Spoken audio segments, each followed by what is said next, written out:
Welcome to that spiritual, actual, factual answers to questions you're asking. You find them inside you, recite you, reciting the records. Akashic, we laughing, we drafting the passion to vary. It's time for that comedy, dramedy, all of the fanciest, catchiest acronyms. Listeners, listen, we traveling. Conscious is always unraveling. The reading you're having is mapping you back to your natural habitat. Abracadabra, it's magicless, passing it. To top it off, the host, all the classiest. Now, what were you asking for? All of the answers? What? All the answers.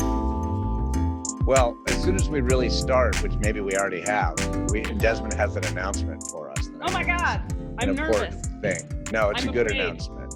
Okay, I'm excited. And I'm It kind of has to do with your posterior. We, right now, are currently recording episode 69, dude!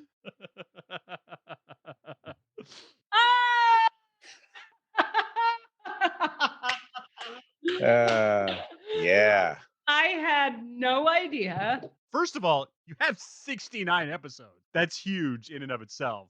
But A. B. We're a spirituality podcast that gives a shit about dick jokes and 69 jokes. And I want to high five us all around for being who we are. We are doing it our way. Nothing's The gonna 69 stop us way. now. We're doing it our way, which looks like two commas wrapped around each other. Like, because like Yin and yin and yang and 69 are basically the same. Same. And we'll do it our way. Yes, our way. Make our dreams come true. Yeah. Okay. Also, 69, I mean, yin and yang, like there's a little bit of the one inside the other in yin and yang, which is also true in 69. All right, let's talk about 69ing. Okay. And then we can keep on this beating on this yin yang metaphor too. We're going to beat it with our We're going to fists. beat on it. Here's the thing. Consensually beat on it. Since we're having a Christian minister on today, I feel like let's get it out of our system now. here's the thing about Chris. He is fantastic. Great sense Awesome. of humor, plays the guitar, loves a dick joke. Not that kind of minister. Super chill. And actually, Does he play the guitar with his dick? Probably. At some point he has when he was in college. He's a dude. Okay. I mean, it's and- also a terrifying prospect because it would hurt. I should be correct. He's a Methodist pastor. And I actually want to ask him the difference between preacher, pastor, minister. Great. What do they mean? No, let's theorize a whole bunch and not know what the fuck we're talking about. No, I can't wait to ask him. But before we do that, 69. I'm surprised we haven't talked about 69. Have we not in 69 episodes talked about 69? Mm-mm. Okay, here's Maybe. my thing. I want to know your thoughts. Everybody's thoughts. Oh my God. Oh, and by the way, I did post something today that said, hey, we're going to talk to a Methodist preacher, pastor, something. I forgot already. And I said, does anyone have any questions for that person? So if I'll keep looking on my thing to see if anybody posted anything. Great. So I have trouble focusing Okay. on this when the 69 is occurring. Yeah.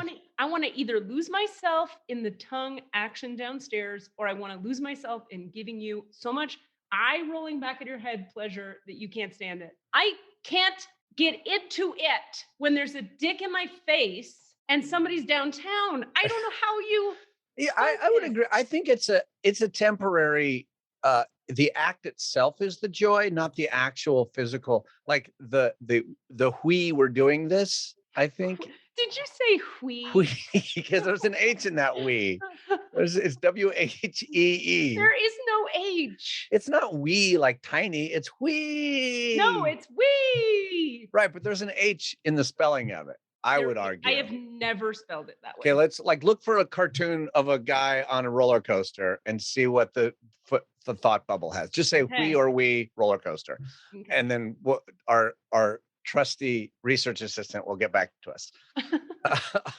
Okay, so I think this might be a dude thing or a particular, if you're not a straight dude, like a male identifying cis dude. Right. I think that there are people who get into the we of it that are not straight white men. But I think my guess would be that like dudes in general have the we about that more than women in general have the we about that. What do you think about that idea? I mean, I agree with you in the overwhelm thing, and that is the overwhelm is the pleasure, and it's not sustainable. Like I'm not going to keep going with that because it's too much. It's like I don't know where to focus. But that overwhelm of of input in all directions, like thing in my face, thing in my dick, all the stuff. That is like, I love that short circuiting sort Really? of overwhelm, but not like, I'm not going to stay. It's not like a good groove you're going to fall into of like, yeah, now Yeah. we're going to do this for an hour. It's like, okay, now let's do one or the other. Now let's get down to business. Or, I think we were getting down to business, Now but now let's let's focus on one or the other of our parts, or both simultaneously if we're going to do it together. Okay, let me be honest. And then I want to hear Desmond's research results. But there have been times where I've been able to enjoy it, but it's when people involved, there's only two of us, when Okay. we folks involved have been, I want to say, almost tantrically present. Mm-hmm. In other words, if we're moving slow and taking time to experience each moment, then that can work. Mm-hmm. But it's sort of like there's always this sort of frenzied, like, yeah, and there's your dick and there's your pussy, and yeah. And then I'm like, I'm not in the room anymore. But if we're like really paying attention and there's a little space between the bodies, so it's not just like flapping on me and your whole weight is on my body, and then I'm like choking. Oh, you should definitely reverse that also, because you should not have the inserting thing on top dropping into you without any control. You definitely need to be. Well, that's true. But I would say, having experienced it in both directions, Both configurations. the note remains the same. Yeah. If we're like slowing it down and being like, I'm gonna do this the way that I know it works, and I'm gonna also be present to receiving, like I can get into that for a little bit. And then eventually, like, it can be a turn on if it's taking time. It's just I need people to like take it down. A touch. I agree with that version as well. I think also absolutely, and that is more sustainable. Like that can go for a little more, like, because we're in a thing. It is kind of like it's more like intercourse than banging. Yeah, we're connecting. Yeah, we're present. I have to say, my favorite porn. Have we talked about this? A little bit. Been a while. My favorite kind of porn is I don't know, maybe this is super unsexy to most people, but my favorite kind of porn is I'm not going to yuck your yum. Thanks, man. When it feels to me like whoever is pleasuring whoever else. Sometimes I'm watching ladies pleasure ladies. Sometimes I'm watching dudes pleasure ladies. Sometimes I'm watching dudes pleasure ladies. So you don't watch dudes pleasure dudes. Cool. That's fine. You don't need to. I kind of don't. It doesn't do much for me. Yeah. Anyway, if it feels to me like the person doing the pleasuring is trying to actually pleasure the person being pleasured, rather than just like doing a thing and it's hot because I'm doing it. I'm like, or get a reaction out of you. Yeah. Look at me being sexy and doing porn stuff. It's like, no. But if you're like gently handling me, whoever the me stand-in is in the porn, appreciate you. And then I'm like, this is a person who actually gives a fuck. I had this realization a couple of years ago where I was like, oh, what turns me on the most is like the feeling of care. If I feel like someone cares while they're doing hot shit to me, but that was like a discovery I had to make, that like watching porn all those years and being like, why is this problematic for me? And then finding one that had care in it and being like, oh, he cares. Cool. I'm hot. I'm in. Well, I'd argue that the reaction we get from porn is like you said, the me stand-in is in, I don't know about, I cannot speak for everybody, but I think in a lot of cases where we are sort of what we want to put ourselves in the position of one of the players in the game, sort of in our mind. And so, yeah, if you don't want to get smack banged, you don't want to watch smack banging. Right. That's right. You'd rather watch, oh yeah, that feels good. And also I love looking at that. That's right. I want to see the stuff I'm not supposed to see, but I want to see it handled kindly. You don't want to see it slap on the labia. Although I do love a good like ass smack. I love it. Sure, who doesn't? But I'm not like the whole anything beyond that. Yeah, that tracks 100%. That's not weird at all. Cool. It's kind of boring, Katie, I would argue. You're welcome. I'm very vanilla, except not. But it seems like it. That's a whole other conversation. What were you going to say, Desmond? Well, let me get to the importance, the factual information first. So WEE is all over as being used, but Merriam-Webster's spells Whee! Used to express delight, excitement, or exhilaration as WHEE. Whee! I'm a So, little bit of a Merriam-Webster snob, so well, hey, man. So technically you're correct, but colloquially I'm correct. I'd say colloquially we're both correct. No, no, You don't think we is never, also in common usage? never one Then how time come that's ever. all I've ever seen? Because you probably because of what do you call? Wait, let me think of the term. Bias, No, bias something.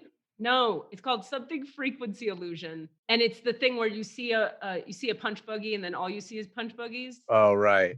Are you researching right now, Yeah, I'm just like, oh, boom, right away. There's a friggin' Cassidy? But if you type in wee haw or wee hee or wee hoo, WEE, it shows up everywhere as like obviously being used and fine. But if you do type in WHEE, then Google is just like, yeah, this is dictionary perfect, and we've got examples of that too. I just think I'm sure you're correct, Cass, that it's used. I'm not arguing you're wrong. I'm just saying I've never spelled it that way or ever Right. seen it spelled that way. But I would argue that that's because that's how I spell it. So that's what right. I'm And so looking that's for. confirmation bias in a Yeah. sense. Yeah. I don't think we're right or wrong about it. I agree with you. Okay. But hui is, yeah, like right away, peanuts, boom, hui. There's a Snoopy going, hui. But again, I could Google we right now and get I all- agree. Yeah. I'm saying that, yes, they are both in common usage. Okay. Now the true fuck Merriam-Webster Urban Dictionary. Uh-oh. We is a term used as you go down a slide. The all caps correct version of we, WEE, or we, WEE. No Okay, H's in Urban Dictionary. Not only does Urban Dictionary say it's spelled WHE, but they go out of their way to say you people who don't put an H in there are fucking wrong. Oh. Wait, you do put an H in it, even in Urban Dictionary. Yes. Okay. And they point out people that don't as being incorrect. So the people on Urban Dictionary are douchebags like me. That's cool. No, I get it. I just don't. I find it a little bit fascinating, actually, like that I can literally not call to memory one time ever having seen that, but I can call to memory many WEEs, which I'm Interesting. certain is just that thing where Yeah. just Once whatever. you see it, you see it. Yeah. And have you ever said hui or No. we? I don't say hui. Nobody says hui. I just thought it was funny to say it that way in the beginning of this conversation. Uh-huh. Have you ever said we while engaging in any kind of sexual play? Huh. No. I think no. Have you ever been riding somebody and then like done like a lasso, like a Nope. cowgirl? Never. Okay. Well, there's been some like, I'll just say I've not said we. Have you high-fived at any point during sex? Even Right ironically, it can be ironically high-fiving. Like, yeah, let's high-five because that'll be funny right now. right after. Sure, I think that counts. Like if you're like, that was amazing. Yeah. Pew! Oh yeah, but Yeah. not during. No, I would say it's usually like right after. You If- might even still be inside it. You might still be in coitus, but having sort of achieved Did you say finishment. coitus? I said coitus, but it sounded like colloidus. If you were a Methodist pastor, Would you come on this show? what do you think the likelihood is that you've said we during coitus? What do you think? Did I lose you? No, I'm thinking as a Methodist minister, I don't know. Fuck, they come in all stripes. Yeah, no. Literally, So they these come in guys were stripes. so fun. I was on their podcast, like I told you, and they're just cool, chill peeps. We're getting Chris, not his assistant, who was on the podcast, but it was just real fun I think I shared last week that they're just like really, we just had so much in common and so much spiritual path stuff in common. And just, I have so many fun. I'm so excited to talk to him because I want to, like, Has their episode come out yet? Has your episode come out? Oh, I don't know. And what was it called? His podcast is called Kindred Spirits with Nice. Chris Babribe. I can't think of his last name right now, but Kindred Spirits is the name of it. And we should all listen to it because it's very, very good. What was I going to say? Oh yeah. So he got to grill me a bunch and we agreed at the beginning, like, you ask me stuff because I already want to ask you 97 things, but I'll wait until you're on our podcast and ask you those 97 things. Right. Very excited. That's pretty exciting. And how's your week been? Like, I feel like I haven't seen either of you guys for 700 years. It's been a while. I got busy again. Started doing in-person events for Feet First. Wow. Did my second one yesterday. It was a little stress. It's a little weird. It's just there's a lot of nervous system readjustment. Like the work itself is so fun, but the like calculate. Should I be wearing? Do I? They are all that, but can I? Should I? Who? What? And I was with someone who is far more like that than me, so I was kind of tuning into their frequency of like Sure. nervousness. Yeah. They're having a lot harder time than I am readjusting. Mostly Okay. fine. Got it. But so they were a lot of like, okay, we got to make sure and do this. Is this okay? That's okay, right? If we do that, like, yep, let's do that. Huh. It's so interesting looking at it across the country and just being like, I haven't had to think that way in months. Like in other words, the culture here is so different about it. Right. And like still when you go into certain stores, everybody's puts their mask on and that's fine. And but it's very chill. It's like you put your mask on or you don't. Yeah. And then when we're outside, which is all the time, nobody has them on ever. I'd say that's the pretty close to how it is here too. It's more we are now officially gathering and being like directly engaged with a group of strangers. Right. Which is different than just going out and about. Oh, I see. With you people mean like in an organized kind of professional setting. Yeah. So like we're here and we are forced to stay with these people for the next 2 hours. You know, it's interesting. Yeah. Even though we're outdoors. Yeah. They're all vaccinated. We're all vaccinated, but there's That still, makes sense. it's a nervous system adjustment more than my friend put it well. This is for our nervous system, not for our immune system. Oh, that's good. I like that. Yeah. That's sweet. I thought it was interesting that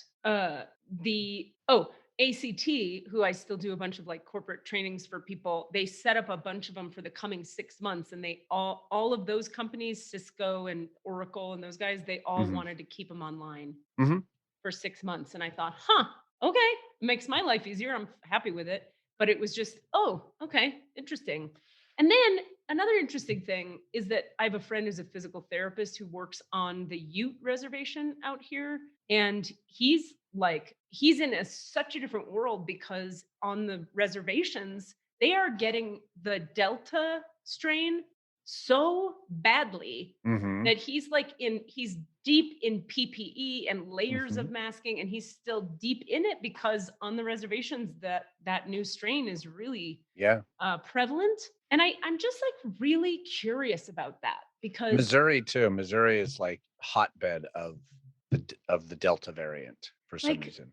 How that's so fascinating. Like why? I mean, it's been access to anything even resembling it. It's not really even herd immunity, but like the Bay Area, we have 80% of people have been vaccinated, which kind of makes it almost like 100% because of it cuts off a lot of the vectors.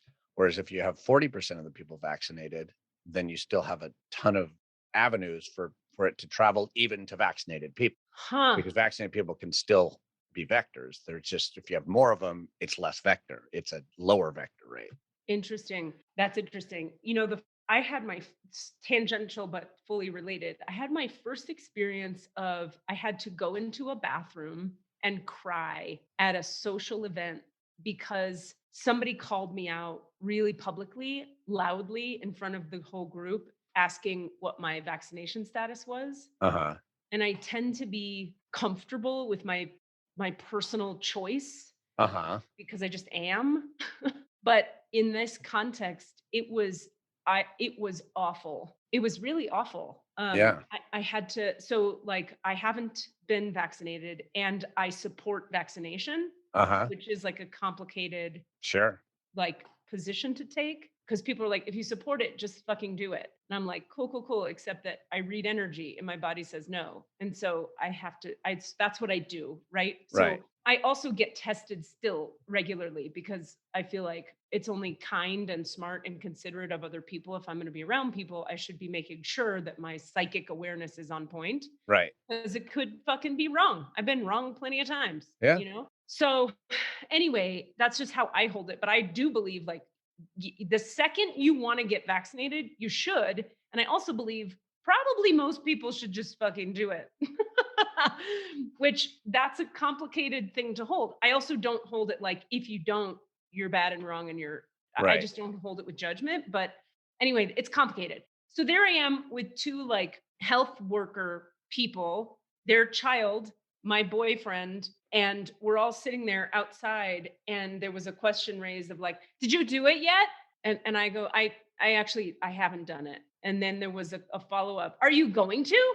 Just loud, just the whole conversation stopped. And I was like, maybe we talk about other stuff. Should we talk? Maybe we could talk about the weather. And she's like, no, but I just mean like, are you planning on it? Yeah, that's brash. Then I was like, I'm not. I'm glad you did. I support you. I think it's great you did. I think a lot of people should. Anyway, the steak is delicious. Wait, but why aren't you gonna do it? And I was like, I can't get out. And it just got super aggressive. And then like on top of that, there was another personal question thrown my way that was like really deeply emotionally related to my relationship with Newman Manfredson, where I was like, so I was like, I just have to pee real quick. And I like went to the bathroom and sobbed. Yeah. Because I just was so, I felt pushed into a corner and really judged. And like, there was no way out. Because when you try to get into, or when I try to get into talking about this with people, all I get is judgment and misunderstanding. And you immediately get lumped into like a weird Trumper category, or like I'm some kind of libertarian or whatever all of that is. And so it was really uncomfortable. But I found it fascinating. That was the first time that's happened in the full time of all of this. Yeah. We're like a year and a half in or something. And I've never once been in that situation except for that the other day. Yeah. Yeah. Sorry that you had to suffer that. That's hard. Thanks. It was hard. But you know what I mean about how interesting that yeah, that it hasn't come up, or it's been avoided. Yeah. And I understand that it is a complicated, because like I have large group judgment, but I don't have individual judgment. Like I have judgment about the sort of large group movement of like why Missouri has so much delta is because it's super red, and it's a bunch of people saying we're not going to get the vaccine because it's a lie, and Bill Gates. And so I have judgment about that sort of mentality. About that mentality, which leads to a lot of a very low number of vaccination, which endangers the population. So like that, but then on if individual people are having that conversation, I still have judgment, but I recognize it as judgment, as opposed to like, as my own, like, well, I got to work that, I got to think about what I'm thinking about. Yeah. So like your story, I'm like, I get that. But I mean, look, I don't go, God damn it, Katie. Well, I mean, but I do to a big swath of Missouri. Well, so we've talked about this a lot recently. I feel like about judgment being binary and right, wrong, good, bad. And how do you sit with the idea of like, what if you could hold it like, I don't agree with that choice, not I'm going to condemn those idiots for being idiots. I'd love to hold that. Yeah. I'm aware that I'm condemning those idiots as idiots. And you're just like, and sometimes there are times when I have that thought and I decide to address it. And then there are times where I'm just going to be like, you know what? I'm not going to fight that fight with myself. Yeah, sure.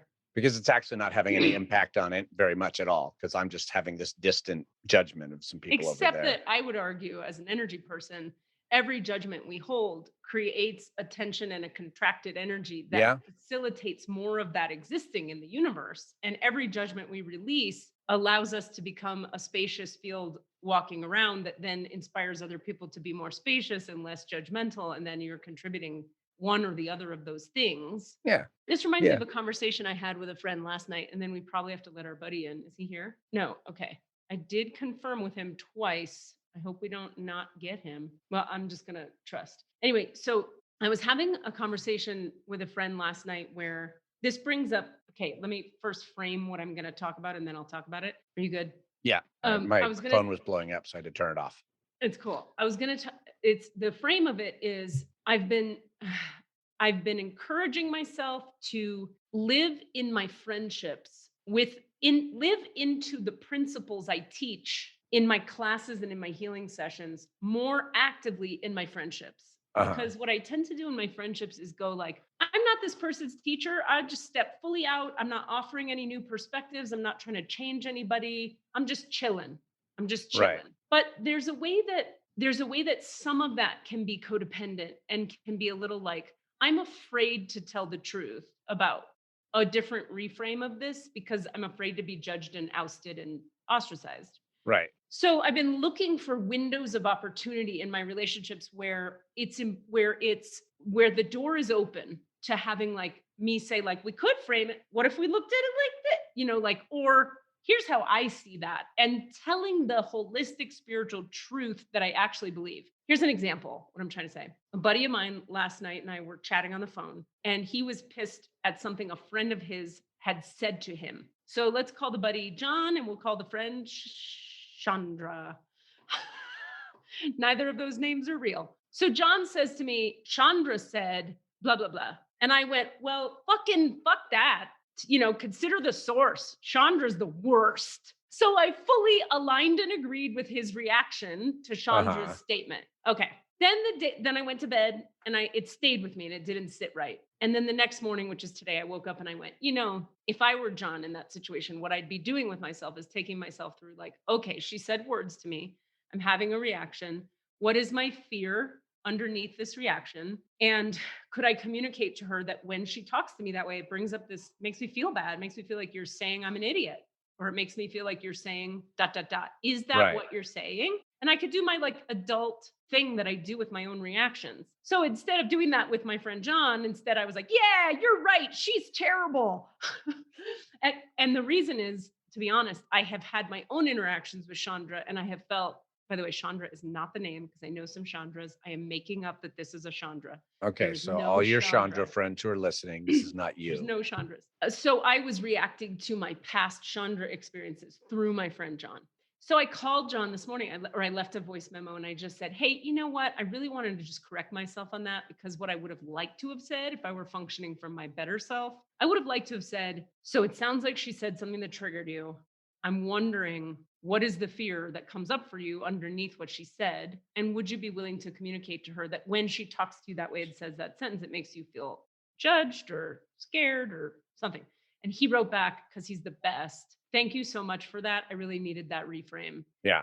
And what I loved about that was that I got to reframe I just like aligned and agreed, which is what, by the way, people think that's what friendship is. Friendship is we align and agree on our judgments of other people. Right.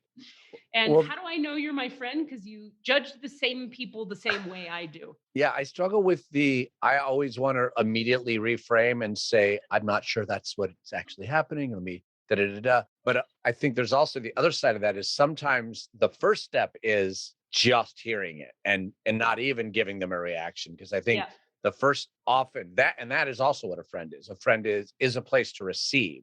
Oh yeah. And not necessarily fix or repair. There's ultimately you want to, but but there's a way they talk about how you do that well. Like, and I've done it well before. Yeah. I just didn't do it well last time. Exactly. I will often just think that they want me to go, yeah, fuck that person. But in my head, I'm already going, I think you're being kind of a dick too, or whatever. But I don't want to say that either. That having interacted with you for many years now, yeah, I think you're actually quite good at. You'll give me, this is how you do it well, and you've done this with me. You'll go, huh, and just sit there. That's like reflective. That's giving you the mirror to decide what I've decided about it. No, that's healthy. That's what therapists do. That's what they teach us to do. In other words, what I could have done is go, oh, wow, that sounds hard. It sounds like that made you feel really bad. Yeah. And empathize with how it made him feel. Exactly. Rather than making her wrong for having been a human being. My reframe in the morning was like, it sounds like she was being a little inconsiderate and she could have been gentler with how she communicated. And it also sounds like it brought something up for you. I'm wondering what it brought up for you. And would you be willing to talk with her about what it brought up for you since you guys are so close? And he was like, yeah, that's right. And that's the thing. So when you go to me, if I say some weird judgy shit and you go, huh, I go, oh, I'm being judgy. And then I get to look at where am I being judgy? And I need that. I appreciate that's a real friend as far as I'm concerned. So to me, I've been practicing kind of holding that space more actively within my friendships, my close friendships, where I go, okay, wow, sounds like that was painful for you. Yeah, I have some friends that have been doing one friend's been complaining about how another friend is showing up as their friend, right? Has been like being like, I feel frustrated. And I'm trying not to say, well, they've got their story and their boundaries. That's not the same as yours. And that's got to be okay. But so I'll just acknowledge, man, that sounds, like that's hard. I'll just say that's hard. Like, Or that sounds hard. that sounds hard. In fact, that is what I said. I'll say like, I'm sorry, man, that sounds really fucking hard. Yeah. And I'll just let the thing be the thing that's hard, not how that person was or how you are, or either of you be right or wrong. Because fucking A, what do I know? But I do know that you're hurting because of it. And that I can acknowledge. That's empathy. Yeah. Yeah, totally. Yeah. I'm saying that there are moments where in certain dynamics with certain people, there is an open door to go, another way to do it is you ask the question, would you like me to help you like look at this? Or do you just need me to empathize right now? Yeah. And someone who's aware will go like, I think I just need to vent. Right. And then you're like, go, great. cool, I got Because it. that sounds shitty. Go fucking let me hear it. Yeah. But also the thing I usually do too is I'm reading the conversation to feel into like, is this person needing, what do they need? Oh, they just want to, okay, go ahead. But it is hard to resist, because sometimes you're like, oh, they would love it if I would just go, fuck yeah, fuck that person with them. I know. But that is the one part where, I feel like I need to be careful not to join that unless I really feel it too. Then I have to be honest. Because sometimes it is in my head. I'm like, yeah, fuck that person. Well, but I don't need to feed their beast. Well, but okay, let's break this down. Because last night is a perfect example of that. I actually I realized in that conversation how frustrated I feel with this person, Shandra, the fake Shandra, because of my own disappointments I've experienced through Chandra's behavior myself. And it made me realize in the conversation when I reacted so strongly, I realized, oh, I keep going back to the hardware store looking for milk with Shandra. Uh-huh. I always use that metaphor. Been using it like crazy. Use it every day. Yeah, because what I keep doing with Shandra is being like, we have kind of a business relationship where I'll hire her to do stuff for me. And then she flakes out after day one and just doesn't do it. And then says things like, thanks for your understanding. I got tired. And I go, I don't understand. And I'm upset.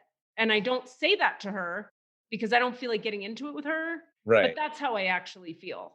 Right. And so when John and I were having this, I was like, oh, I am being dishonest with myself. The solution going forward is I cannot hire Shandra to do work for me because every time I've done so, Shandra disappoints me. So Shandra and I don't work well together. I need someone who shows up for the job I fucking paid them to fucking do. Yeah. And then I'm not going to be cranky at Shandra. That's on me. I can't keep hiring some lady who doesn't do the fucking job and then be mad at her. Yeah. That's crazy. But she still gets to make the choices she's making. I'm just not going to hire her. Right. You're just not going to join that party. No, definitely not. Okay. So now I'm actually officially concerned that Chris is not joining us. So Do you want to take a moment and reach out? Yeah, I'm going to email him again. Do you have a text really or anything for him? Sad if he doesn't show. And then if he doesn't come, I think we're going to have to talk about a thing that I've been avoiding talking about. Not about you. There's not a relational thing. I just mean, I think I need to out loud say some things that are scary to say out loud. All right. Well, geez, I'm going to be so sad. You have to let it work go, out. but That's I'm going all to be right. so sad if he doesn't come. Yeah. This is a great topic too. What do you do with, because there's the spiritual perspective and then there's there's all different spiritual perspectives. And then there's therapeutic perspectives about what you do with when someone disappoints you. Right. What do you do with that? Yeah. And I have things I believe in now about that, which is, you want to hear them? Yeah. What I used to do, I think I want to talk this through for the sake of anybody struggling with that. I used to do the thing where I would sort of do the spiritual thing and be like, well, I would just bypass it and be like, well, things happen. Like, c'est la vie. It's not personal to me. He made a mistake. And that's actually what I get to anyway now. But what I would skip over is the feelings of disappointment. Right. Like, I'm actually feeling sad to not have him here because I was excited to have a fun conversation with him. But what I think is so important is the difference between, like, if I were to get mad at him. Right. And blame him and be over here like, that fucking dick. Now, that energy would be coming from an expectation I had that didn't get met, that I'm now reacting to from an old trigger, da da da da da. Right. But in this case, I just had hopeful excitement to talk to him. And now I just feel sadness that he's not here. And then the fact that I can feel that sadness lets the sadness pass through pretty quickly. And then I just get right to, well, clearly something happened and Right. things happen and now I'm over it. Right. But you can't just blow past the feeling. I mean, you can, right? But I think for me, what happened at a certain point was I realized that the more I did that, I guess it's like I was disowning my own experience, which was distancing me from myself. Right. And as long as I can hold it like, oh, he's here. Yay. I'm so happy. Thanks, Desmond. Just to finish that thought, as long as I can hold it like I'm feeling sadness, that's different from fuck that guy. Right. And also not fuck that guy because he's here. So no, I know, clearly. but you get the point, right? Okay. Yeah. Yay, let's bring him in. I'm so excited. 2, 1, finger countdown. Yay! There he is. There he is. Hi. Hello. I am so completely sorry. No worries. We just had a bunch of stuff change up at the last minute and I missed the time. Sorry. We love you. Are you good now? Are you cool now? I'm good now. I'm back. Let me just run and grab my cup real quick so I don't the whole time. Okay. I'll be right back. Your cup can runneth over. Isn't that biblical? That is it's biblical. See the guitars in the background, you guys? I do. Super chill method. Do you think he's played them with his penis? I think his dick has played it today. Okay. All right. Okay. Oh, he's back. Yeah. He can hear us, by the way. Yeah, this is all wireless. I heard everything you said. So listen, These Chris, guitars are far more better and nicer than I am skilled. at playing them. At Yeah. playing them. We have a question. This is the most important spiritual question you're going to hear all day. Have you played any of those guitars with your penis? That sounds painful. No, Yeah, thank you. I've never attempted it. So, Chris, fair warning. Hi, I'm Cassidy. If it would, I'm hi, one of Cassidy. the hosts here. Fair warning. We found out at the very beginning of the episode that this is our 69th episode. Nice. And if you know anything about our podcast, we are Nice. potty mouth perverts as well as being deeply spiritual people. So just fair warning, it's in the zeitgeist today more than even usual. Even more so than usual. Yeah. Yeah. So. And I was telling Cassidy, Chris, that having hung with you on your podcast, that my experience of you is very, that you're a very down-to-earth person who could hear a dick joke and not have a panic attack, despite being a Methodist, let me get it right, a Methodist pastor. Is that right? That is correct.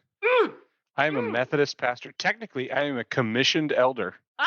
If you want to get even fancier. I'm so uncomfortable. Now, tell us, what is the difference between a pastor, a minister, and a preacher? No, there's no difference. It's all connotation, not denotation. Oh, okay. Well, what would be the connotative difference? Well, so pastor. So in the Methodist Church, there are 2 types of ordained people. There are deacons and elders. And this is different in every denomination because you can have in Baptist churches, there can be elders that are not pastors. And so we have not come to a consensus in the Christian world about what any of these terms actually mean. But I can talk to you about Methodist stuff. Okay. So deacons and elders are ordained. Deacons are kind of a different bird than what you think of as a typical pastor. Caw. So a pastor is like a preacher. They kind of are responsible for ordering the church and administering sacraments like, communion and baptism and things like that. And they're usually the cis straight white guy up on the stage telling everybody what to think. That's what an elder is basically. Okay. Now that being said, we ordain females and the jury's still out. We're in a big mess about what to do with LGBTQ. Huh. That's a whole ongoing debate right now. Okay. And that's going to split the Methodist Church. Anyway, Cool. yeah. There are a bunch of people who are not down with that at all. They think it's bad and evil and immoral, and they're going to go start their own church basically. And wow. Meanwhile, the rest of us are trying to push to ordain and marry everybody. We're just trying to ordain and marry gay people, let alone God help us when we get to the trans debate, Yeah. Who knows what we're going to do. Anyway, I digress. So that's typical pastor is, that's what you think of as an ordained elder. Deacons are more specialized, and kind of the way that they've the language is basically the deacon is responsible for bridging the gap between kind of inside the church walls and outside the church walls. And so typically deacons tend to focus more on like mission work, and they're kind of like the social workers of the ordained world. They're really, really focused on like changing the world for the better. So they tend not to be like preachers. They tend not to deliver sermons and go visit old people in the hospital and stuff. They tend to be more like out in the world, like, I'm going to change the world. I'm going to get people off the streets. I'm going to cure drug addiction. I'm going to find the solutions for mental health. Like they're those kind of people. Okay. So those are both pastors, but deacons don't tend to preach as much. And so the preacher tends to, and so like preacher's not an actual official term in the Methodist like lingo. Like it's more of a verb. Yeah, it's just like, oh, he preaches, so he's a preacher, But we would use the term pastor or commissioned or elder or full connection elder. Okay, That's a fully ordained. That's like getting tenure. Okay, right. Okay. So would it be fair to say that you kind of like run your church? Yeah. Okay. I'm a commissioned elder. I don't have full connection yet. This is all very inside baseball stuff. So yeah, I'm the only pastor at my particular local church. So like we don't have an associate pastor or a deacon or anything. Does like that make you a preacher also? Well, actually, lately our sermons are all panel discussions. So like, cause I reached a conclusion. So we do these things called disciple groups, and they're based off of a process called clinical pastoral education, which is what I learned when I was a chaplain at Tampa General Hospital. I went through CPE, clinical pastoral education. And so we would do like chaplaincy work where you're dealing with, people who are dying and code blues and traumas and all this stuff. And then you would also have an educational component where you did group work with, a handful of your peers, and you had to like get into your own shit. Like you had to like talk about your own beliefs. If you were given lots of different exercises, lots of opportunities. I won't go into the details about it. So basically is it relational, the work you're doing? Yes, highly relational, externally and internally, like getting to know yourself a lot. There's a lot of like so it's therapeutic sort of. Yeah, I mean, I think it is very therapeutic, although you have to be very careful about, it's not therapy, right? But it is therapeutic, right? And it will help people get to the bottom of their shit in the hopes that, and in the belief that will make you a better chaplain, someone who's better able to be fully present for somebody who's going through the worst moment of their entire life. Right. That's only logical. Like every system that trains human beings to be better at being present with people makes them go through their own shit. Yeah. It's the RuPaul thing. Like, if you can't love yourself, how in the hell are you going to love somebody else? It stands to reason. If you can't be present with yourself, then how are you going to be present with anyone else? That's right. Like, you just can't. So you have to start with being present with yourself and like accepting your own reality, your own internal reality, and making peace with it, in essence. That brings me to my other two main questions I have for you. But let me just wrap, because we went off on a tangent a little bit. So we model our discipleship groups, is what we call them, after that process that I learned in CPE. Yeah. So it's high commitment, and that's the reason I don't preach very much anymore, is because I arrived at this conclusion that like me standing up on stage and telling a bunch of people a bunch of stuff doesn't change people's hearts or their lives, or like it doesn't have a significant impact. I mean, it does occasionally, but we're talking like over the course of 3 years, like a handful of times that I know of.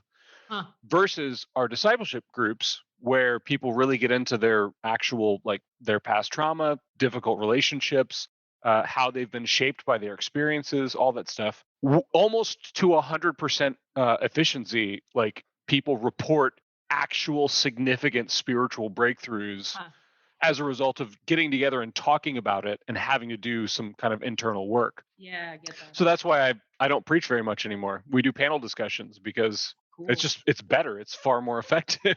I mean, I would totally I'll write on that. I mean, that's been this whole last year of doing this podcast has been basically Katie and I doing a panel discussion often on whatever topic we're talking about. And as a result of that, my own personal work was getting done. Yeah. And I think also having a sort of preachifying impact on our listeners, That's right. them Right. listening to us hash our shit out in an open and honest way was providing the same as if you stood up and read a text that said, you should think this, Yeah. Let me tell you this great analogy I thought up this week. as opposed to my shit, which is Right. also an analogy for your shit. Yeah, well, and I would say a far more earnest analogy because it's a real not one to one, but it's much closer to that by comparison. Well, it's Like- not made up also. Yeah, It's- yeah, the truth of what I'm going through, and if I can, it requires a lot of vulnerability. If I can really get people on camera, because we live stream everything, if I can get people on camera who have the ability and the willingness to be genuinely vulnerable and broadcast that, that's far more effective than me standing up and telling a couple of stories about how I Yeah. interpret a particular text. Yeah, 100%. So, Chris, how did you wind up in this particular, like, why Christianity and why Methodism, Methodistness, Methodosity? Like, are you a preacher's kid? Did somebody testimonialize at you? How did it happen? Well, it's a combination of lots of different things. So it started with, so I grew up in a very abusive household. I was single mom's only child. My dad was in another state, and wasn't a very active part of my growing up at all. My mom has borderline personality disorder, but was Oof. undiagnosed. Very growing familiar up. with that. Very Yeah, so familiar. it's a rough one, Yep. you know. It's maybe one of the roughest. Yeah. Sociopathy and that. Yeah. Pretty bad. Right. Yep. Yeah, so my bachelor's degree is in psychology, and that's why. Like I was drawn to psychology because I wanted to understand how a person's mind can go this way, Yeah. basically. So grew up in an abusive household, not physically, but very emotionally abusive. And there was a youth group that was right by my house that happened to be a very healthy, like open-minded.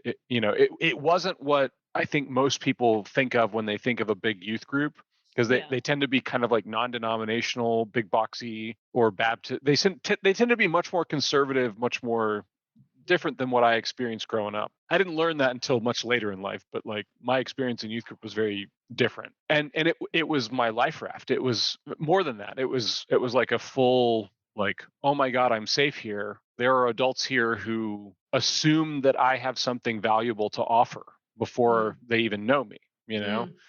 And so that's where it started for me, was just like, this is a place I can go where I know I'm okay and where I'm going to be able to just kind of thrive and be who I am. And then, of course, like that starts to beg the question, like, why is this place different? Why are these people different? So that there's some of the testimonial kind of stuff, is like, you start wondering what's going on here. And it's like, well, we all follow this Jesus God man, and here's the story that we define ourselves by.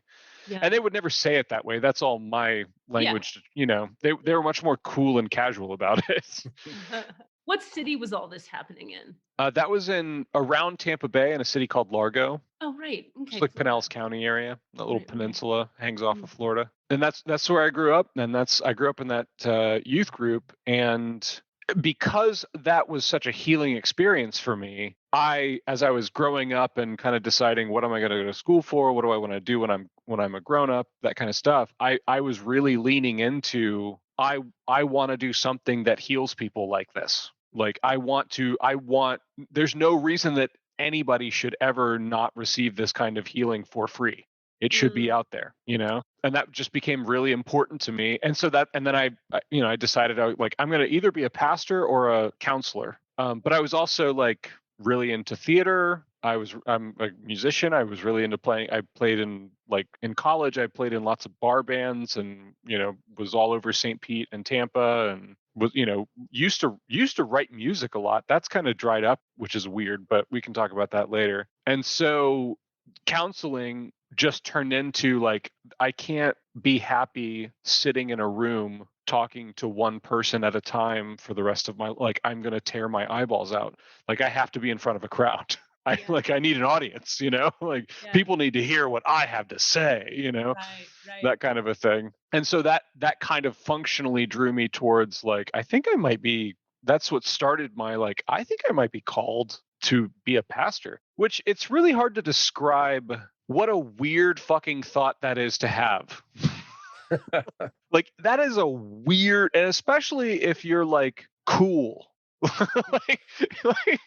Like, not to blow smoke up my own butt, but I like I said, I was part of the like indie music scene in St. Pete and Tampa. Like, I wore leather pants on occasion. Like, and like, people wanted to fuck me, and like it was like it was cool. I was cool. I played guitar in a rock band, Right. and like, it's weird for that person to be like, I think I'm gonna be a pastor. Yeah, dude. Welcome It's to my an world. yeah, Yeah, it's an 'cause I insane definitely thing to think. I can picture like one of the people like from my high school who became a pastor, and he's the most buttoned up like guy I can think of. Yeah, And like he became a pastor and like sent pictures of at our like 20th high school reunion, and he looked 60 when we all looked 30, yeah, because he was, I'm a pastor and I'm it's a whole image that we have yeah. of what And that means. don't get me wrong. We need some pastors like that. I just think the balance is way out of whack. You need someone to Mhm. minister to the squares and someone Right. to minister to the Yeah, there's a bunch of churchy people who grew up on Jesus in the church as we know it, and they're still around and they need help, and they need ministers. But my big thing is, especially lately, has been this whole like, hey, the vast majority of people are not that, and if that's all we have to offer people, then, and also, like, let's face it, any reasonable reading of the gospel, like, Jesus was like a foul-mouthed drinker who like hung out with like thieves and hookers and like liked to shoot the Exactly. shit with people, and Yes. like flipped off the like any type of authority at all. Just like was like, fucking middle finger, man. Like, I fucking hate you. Like, you Yes. guys should be I'm gonna go embarrassed flip of the yourselves. tables. You need Yeah, a right. table Yeah, flipper. he was constantly embarrassing them and like making fun of them in public, and like he was a smart ass, like Dude. foul mouthed, kind of upstart. Chris, wait, I have a question for you though. Can you address the sort of cliche trope image of the groovy youth pastor, which I feel like would describe himself the way you just described yourself, but would actually be transparent? We'd be seeing him through this sort of trope view. You know what I'm talking about? Oh yeah, I've met them. I know them. So here's the difference, and this is kind of the heart of my work, as best I can tell. The difference is, when I say fuck, I say it because I mean it, and when other people say it, they're not being themselves. They're trying to put on some kind of a mask to get affirmation or reward, or name it, whatever they're feeling. And the work, and that's what I think the groovy youth pastor is. Like, if you were just yourself, you can be a square, you can be a nerd, you can be who you are if you're just being yourself, and that comes through. Right. Like, there's like, my wife is a fucking nerd. Like, I mean, she's gorgeous, but then you like get her at home on a day off, and she's like reading manga and like playing video games, and like, and it works because she comes by it honestly, and like she has no qualms about it. She's like, yeah, this is what I like. I don't like to do those other things. I don't want to do that. And like, she's not a stereotype because she is herself. Right. So she's like, she was a ballroom dancer, and so she's she like takes care of her appearance. She likes to look good and wears makeup and dresses herself up and likes to look good when she goes out. And she's very nerdy and introverted in a lot of ways too. And it's like, in a stereotype situation, those two things don't go together. Right. But because she comes by it honest, as soon as you start to talk to her, you go like, oh, I see. I get it. This is the perfect segue into the other question I had for you, which so I'm hearing you talk a lot about authenticity, integrity, being who you are, saying fuck if you're going to say fuck, whatever, being, the true you. Or not saying it if it makes you uncomfortable. Like, Sure. like not feeling pressure externally to have to be something else, you know? Exactly. Being authentic, being Yeah. yourself. So I think I'm wondering within the church, and I know you're particularly in the Methodist church. Yeah. Okay. What is I'm trying to think of the best way to frame this question. What is the relationship between teaching people to know God, right? And teaching people to be themselves? In other words, what a great fucking question. That is a question. Why I'm asking if that's useful. Oh, sure, by all means. I'm ready to go whenever you want. Preach, preacher. No, the reason I'm asking is because one of the things I've struggled with for a lot of years and have my own relationship to, and that a lot of people on the kind of spiritual path I'm familiar with struggle with, like so much so that there's actually a book called Do I Have to Give Up Myself to Love God or to Be Loved by God or something, right? Like, do I have to be this pious, perfect thing that isn't who I am in order to have this direct communion with the oneness? So I've had my own, here's how I'll articulate what happens for me. When I'm in super high states of expanded oneness with the one, and I'm transmitting light for a group of people, I'm doing this otherworldly shit that is way beyond my personality and my ego's ability to even, I don't know what the fuck. I'm a vessel and light comes through it. And that's like an amazing thing that happens in this other dimensional place. Then as soon as I close the Akashic records, it happens every time in a client session. It happens every time with a group. I go like, all right, so how the fuck are we doing? Like, I'm back to me. And the Katie Rubin who walks out of a transmission where I'm giving a lot of light is very, you could say, different than the Katie Rubin who's 2 hours out of it, or who's had a hamburger and a glass of wine after. And now I'm like grounded and just Katie Rubining around town.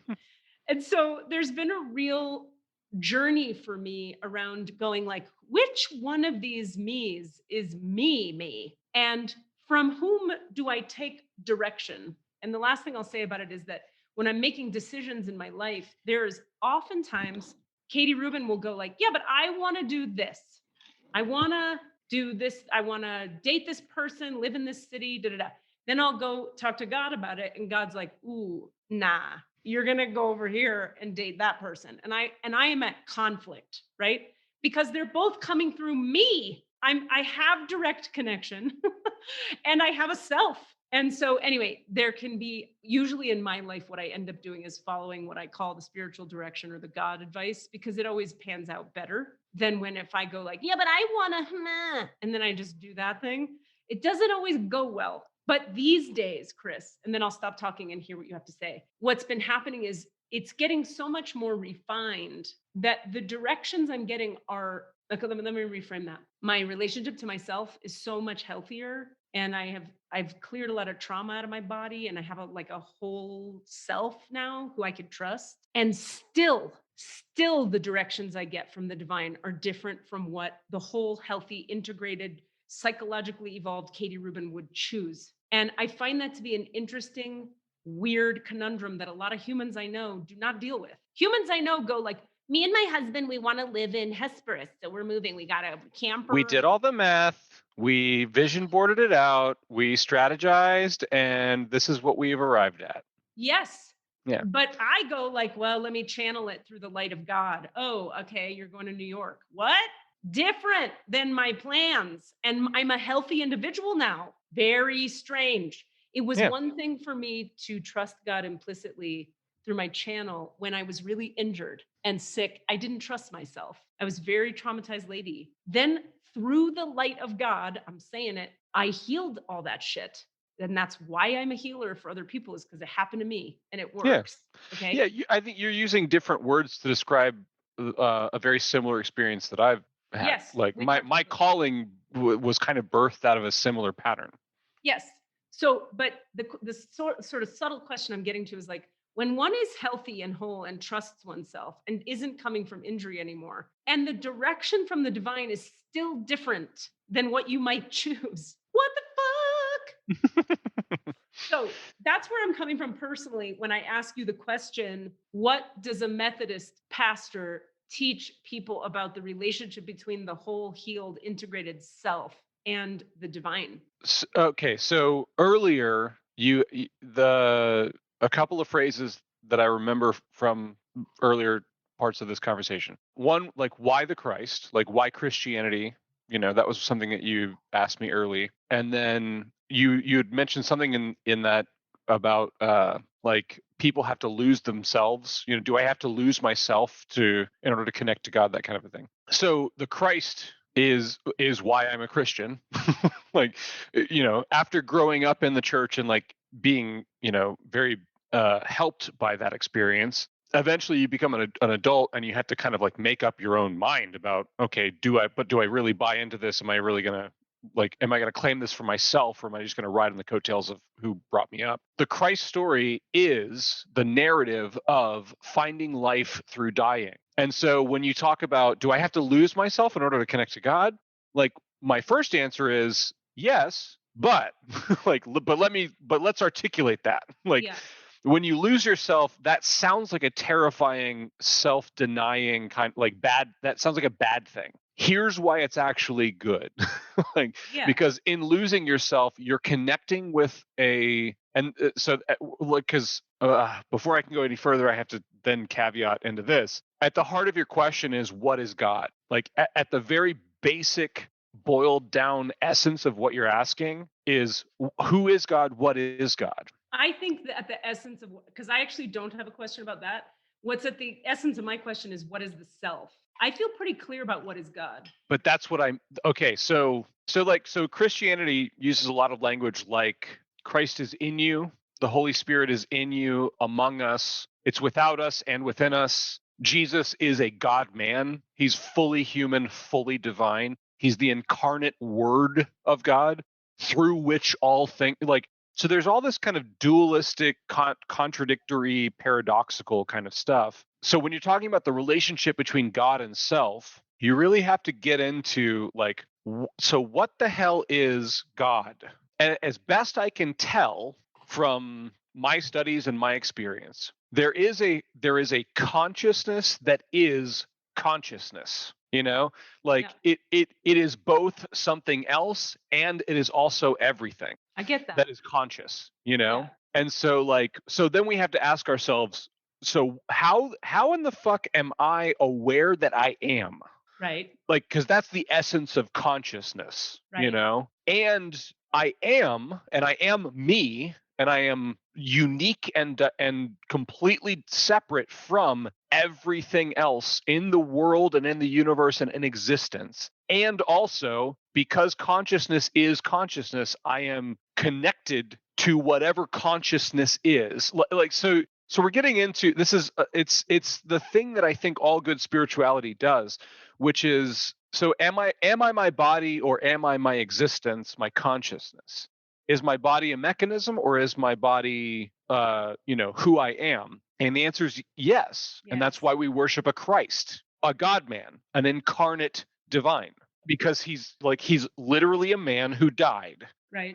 but also superseded that in order to kind of all of what you're talking about is, in my opinion, it relates to so I am a conscious being that is an expression of God's consciousness, which is the only reality. Like, the only reality is the consciousness of the divine, and everything else is an expression of that. Right. And I'm an expression of that. I agree with that. Yeah, and my body is an expression of that. Right. And me being stuck in my body and believing that I'm separate is also an expression of that. Like, the limitations that I have are an expression. Because what are you going to do if you're an infinitely powerful being? What are you just going to exist all the time? No, you're going to get bored. And so one way of looking at it, and this is Richard Rohr, my homie, Universal Christ, one way of looking at it is that as we look into each other's eyes, we are simply expressions of God looking at itself. Right. God is looking at itself. We are thinging each other. Yeah. But we're just branches of consciousness that are thinging ourselves. Yep. So like by getting to know the uniqueness of who I am and how I was created, like specific expression that is, for lack of a better label, Chris Haden, born on February 21st, 1980, like this particular expression of life, which is connected through God and through the universe of Christ to all expressions of life and existence. By getting to know this, that is an act of love and worship, because this is what God made. Right. Like God made this. God did this on purpose. Yeah. God wanted this. God conceived of a Chris, and then a Chris came, like, and so by like now, I would say that also holds true for getting to know and loving as much as possible all of the other expressions of God's consciousness, Yeah. which is you, and that's where we get the Jesus stuff, like love your enemy, hang out with hookers and thieves. Like they're doing God's work by being who they are. And don't get me wrong, this is not an excuse or permission to go harm people and harm yourself. That's a defiling of God's consciousness, I would say. But also, like the one defining thing of this consciousness, as best I can tell, is grace. And so when we find people harming other people and find people harming themselves, the response ought not be judgment and condemnation, but instead the response is grace. It's like, hey, you were born into an existence that is valuable, and you are an expression of God's consciousness. And so like, even though you're trying to hurt me, how do I love you as best I can in that? Like, and how do, so like loving yourself and getting to know yourself is the first step in, I believe, getting to know God. And counterintuitively to the Christ story, the way to do that is to actually die to yourself. Yes. And Okay. like surrender yourself and like fall back into the greater consciousness that is this like gracious, loving God who wants good things for you and for everyone else. Absolutely. When I went to thank you for all of that. When I went to the Sufi school. I love this. Nobody can hang with me in these types of conversations. Oh, I'm so with you. I've literally, it's so funny to be the third observer of this, because I've heard almost verbatim, but totally not verbatim, just different languaging of almost every little piece of what you've said, just with a slightly different frame, or just different words for the same exact thing. I love that. That's beautiful. This is what spiritual, like, since God, for like 11,000 years, people have been chasing these ideas. Like God has been constantly revealing God's self to humanity for like thousands and thousands of years. And like everyone who really digs into it kind of arrives at very similar concepts, You Yeah. You can't help it. Okay. So when I was in the Sufi school, our master in the Sufi lineage, they don't call the teacher a guru. They call him a guide, because the idea with what they call perfected master is that he has unified himself fully with the oneness of the love of God. And so he can teach us, but he's guiding you on your journey to unify yourself with the oneness of the love. He's one of his most popular books. This guy was so prolific. He wrote, I don't know how many books, a lot of fucking books. One of them was that they made us work with in the first year was To Know Thyself is to Know Thy Lord. That's the name of the book. And what he takes you through in the book is, in the Sufi languaging of it, is he takes you through the layers of the nafs, which Western American society would call the ego layers. And then he takes you into the layers of the heart, and then he takes you into the layers of the unity. And so the idea being that on the spiritual path, the Sufi spiritual path, one is traveling through the layers of the self, into the layers of the heart, and then back into the layers of the unity to become the oneness. But the irony is, and the inescapable reality is, you never leave the nafs entirely. You can't escape the nafs. And in the psychological Western language, we would say you never leave your personality. Even though your personality dies to the oneness and becomes the light, it is a purified version, you could say, or a clean version, or a healed version, or a whatever, aligned version of the same personality structure, which for me was such an important, and continues to be such an important concept and awareness to remember.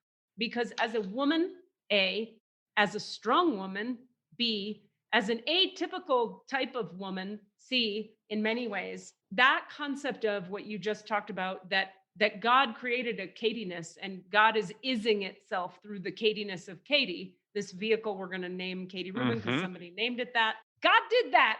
God fucking did that. Yeah. Right. And so another framing of it would be consciousness did that. You know, consciousness in the human design perspective, consciousness is like an ocean wave consciousnessing itself through human bodies, but it's also consciousnessing itself through all the planets and all the other entities and beings and aliens. It's just consciousness moving through things that take forms. Yeah. So like I'm of the opinion, as best I can tell, there is one consciousness. There is a consciousness. Yeah. But I, Chris, am limited, and that is on purpose. Like, and so I can't connect entirely to this one consciousness all the time. I can't be just the consciousness right now. Yeah. And that's part of it. And that is lovely. Like the limitation is lovely. That is part. And like, so Ram Dass has this, like, hey man, like you're in school, take the curriculum, you know? It's like, so if you're born into Katyness, let's not commit the sin of, you know, pretending that like there's not something lovely about Katie. The specific expression, like let's not so die to the idea that oh, I am nothing and I must be like, no. Katie was Katie'd on purpose. Yeah. Like and there's loveliness in all of the gifts and limitations that go along with being exactly who you are. Yeah. Would it be fair to say, and would you agree with this framing of it, that I've had to teach this concept a number of times to people, so I have a little bit of practice articulating it, but it is a tricky one. The language I would use, I would say yes to what you just said, and I would say simultaneously, if we look at something like aggression or anger, okay, there is spiritually aligned, correct, appropriate, holistically integrated aggression that can come through me about appropriately. My therapist calls it appropriate aggression. Yeah. And then there is aggression and anger that I deal with people all the time about like, yeah, you're angry. Like allow yourself to be angry. Like angry is not evil. Violence can be evil, like as often. Although I would say violence isn't inherently evil because sometimes things need to be destroyed. That's right. Yeah, like that's right. And in the Sufi way, they talk about there's even they have 99 qualities of God, and they say that one of the qualities is the wrathful one. Yeah. Yeah, wrath is all over the Old Testament and even the New Testament for that matter. Like, and the example I give people that are not religious-y at all for people listening now is like if someone, and a Sufi master used to teach us this, he ran an orphanage. I've talked about this a lot. He started the orphanage, and sometimes the people, he was Muslim, Sufi, Shadaliya, whatever, some lineage. And then the other people that weren't that, I get Palestinian, I don't know what. The different ones. Those guys, the bad ones would come over to the orphanage and like throw bricks of fire, like to burn it down into the in present day Jerusalem where he lived. And he said, God says in the Quran, this is what Sidi used to tell us, his name was Sidi, if they come at you with fire, you pick up your stick, because you can't defend yourself with prayer when somebody's throwing fire brick at you. Yeah. And that is the wrathful. That is the energy where, and so what I would say in consciousness parlance or more psychological pop psychology language, I would say appropriate aggression exists. If you're being abused, you should be mad at that guy and leave that fucking relationship and go call the police on his ass. Yeah. That's appropriate aggression. Like God is also just. He's gracious, but he's just. That's right. And so myself, I've had forms of anger that have come through me in the past that were of the darkness. And I could tell they were, in the Sufi language, we would call it shaitanic, or like just really twisted, dark anger that was like not about justice and righteous kind care about the orphanage.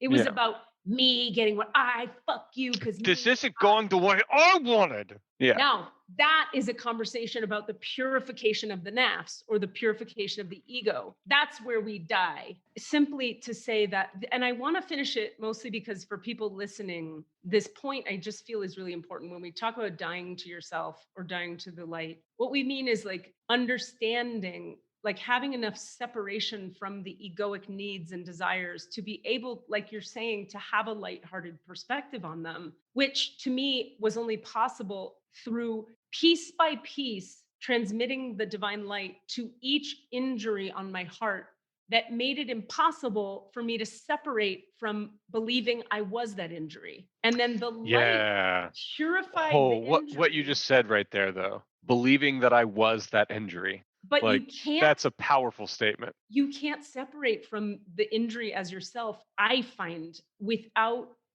intervention from something beyond that shows you the flavor of what it is to not be that injury. Until you felt in your heart what it is to be free of your injury, you believe you are the injury. Yeah, even if you, and this is like head heart stuff too, because before I had my big prolific healing experience where something outside of me reached inside of me and did for me what I could not do for my, like, that's how I describe it. Before that, I could very accurately articulate all of the correct things to think and believe and feel. Right. I could point to it and say, I know that I'm not my injury. I know that I know that this is, and yet I would be unable to like rend the controls from my woundedness. Like it was my wound that was in the driver's seat the whole time. That's right. Because it wasn't a heart thing, it was a head thing. That's like my right. heart had not been changed. That's right. Yeah, thank you. That's great. And I say this to my students all the time because it's so hard, I think, for human beings to really get that the whole thing about a spiritual awakening or being on a spiritual path or healing through the light of God is it has to happen in the heart. It doesn't work if it's a concept and if it's in the mind. And getting people to, my whole job all day, every day is like helping people come down, come back into the body. Okay, how do you feel? What's happening? Good. Now I'm going to bring the That's light chaplain to that. language. Yes, I'm going to bring the light to that. Now it transmutes before your eyes. Now you're crying. Now you feel better. Now you're filled with peace. What happened? And I go, I just brought a little light to it. That's God. That's what God can do for you. And that's like that's the whole job. But I really appreciate your languaging on this, Chris, because that some of what you said, and I just looked, it's 333, which is fancy numbers, which is that your languaging on it really gave me some permission that I needed internally, that I come in and out of remembering I always have that permission to be me. But then sometimes I have to like, wait, remind me again. We get to be us, right? And then someone goes, here's why. And I go, right. And since we only have half an hour left with you and we want to make good use of it, one thing that we can do going forward, or we don't have to do this, we can just keep having a fantastic conversation, is I can open your Akashic records and we can ask some questions. We can bring healing through. I am fascinated and would like for that to happen, please. All right, let's do it. Thank you, Cass, for checking in. So the way this will work, Chris, I'll just lay it out for you. It's very simple. I'm opening right now on my desktop what's called the Akashic Records prayer. There are many people, I shouldn't say many, there are some people, there's a handful of people in the world who have, quote, quote, channeled or discovered or whatever, different versions of the Akashic Records prayer. I like this one because I've tried them all and they all have a different energetic frequency. This one is my favorite, so I use it. And that has changed many times over the years. I started with this one woman, Lisa Barnett. Her prayers really worked for me. Then I found this one and they had a different vibe and blah, blah, blah. So there's a prayer here on my laptop. What we'll do is I'll take you through a very brief, easy to follow meditation. We'll have our eyes closed. It's easy and simple. You don't have to respond verbally during it. It's just a way to expand the energy field of myself and you and get us sort of presenter. Then you'll hear me say the Akashic Records prayer with your full legal name in it, which means I need to take from you your full legal name that shows up on your driver's license. And then when they're open, I'll say, okay, the records are open. Usually what I say right after that is I talk to the beings of light and God and I go, cool, anything in the way for Chris or in the way for me that would stand in the way of him receiving whatever he's looking to receive, we ask that you take that. It gets taken, something happens. I'll talk you through all of that. I'll narrate everything I'm seeing and experiencing. You'll have your own experience of it. We can chit chat about all of it as it's happening. That's totally fine. And then I'll say, cool, what would you like to ask? What would you like to know? What questions do you have? I don't know, whatever, blah, blah, blah. What is your full legal name? Christopher Scott Haden. Awesome. Why do I feel like, it feels like are you sure you haven't written any young adult novels? I think I would remember. Are you sure you haven't? Maybe I sleep right. I don't know. It's interesting. That name just feels like It's yeah. it's a musical. It's both my parents are musicians, and so it's a Christopher Scott Haden. Like it just kind of The rhythm. phonetically works. That makes sense. Yeah. Okay, so away we go.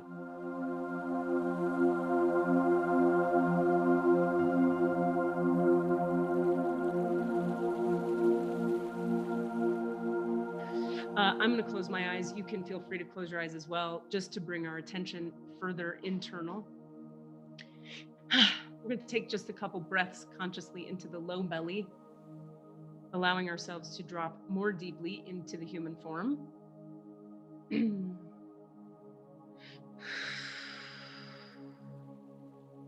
I had a teacher who said that the feelings, the emotions, are the midway point between the spirit and the body.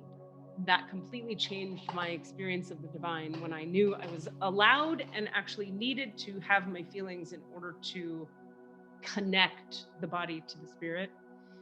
So at the beginning of this, we like to breathe into the low belly to activate our connection to ourself and our feelings. Okay. And as we do that, we'll continue to breathe in the low belly and we'll feel our feet flat on the ground, all of us collectively together doing this. We'll visualize at the bottom center of each foot a little foot chakra or a little hurricane or a little tornado of light spinning. And we'll just imagine that this little hurricane or tornado of light is spinning wider and wider, bigger and bigger, until that which makes up the bottom of each foot is just the space at the mouth of the hurricane. The hurricane has spun so large beyond the surface area of each foot that the foot is an open window now. This allows the electromagnetic field of the earth to be more directly connected to the electromagnetic field of the body. And now that that window is open, and of course we're just imagining this, we're just allowing it, understanding what Cassidy taught, which is that the imaginal realm is a midway point, once again, between human consciousness, where we have duality, and the oneness or the unity, where duality evaporates.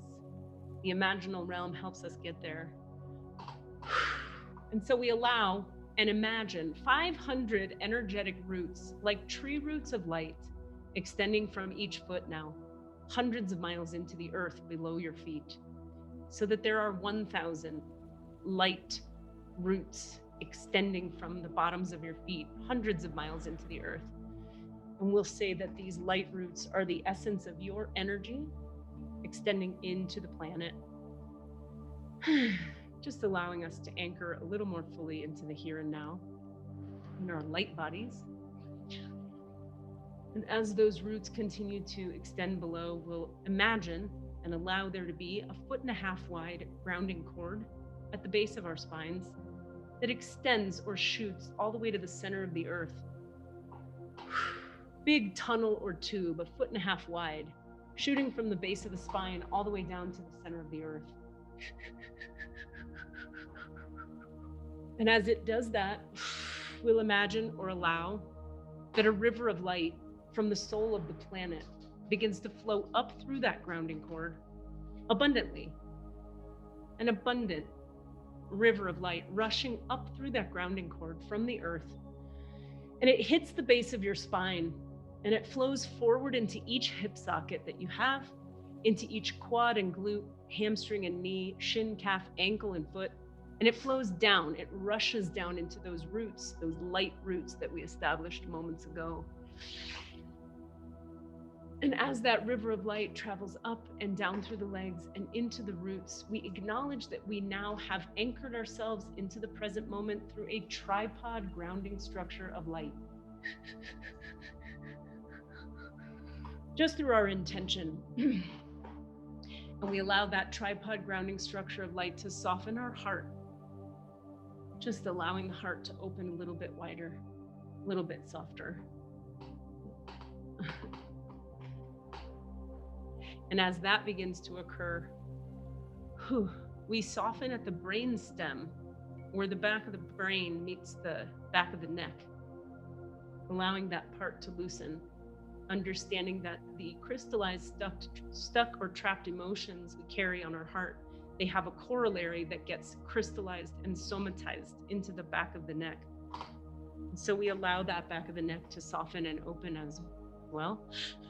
And from here, we do acknowledge the forces of light, asking for guidance, direction, and courage to know the truth as it is revealed for our highest good and the highest good of everyone connected to us.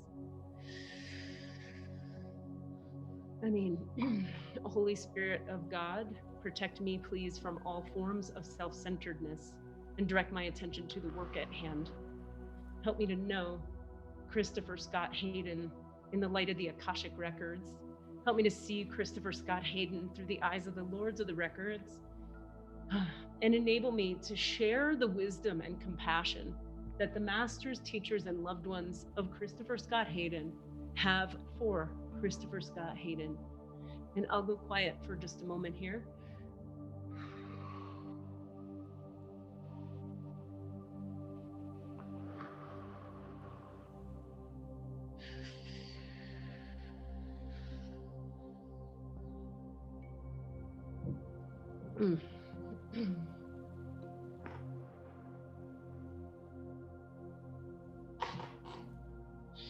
Okay, and as we're anchoring into the spiritual alignment, you could say, or the Akashic records of Christopher Scott Haden,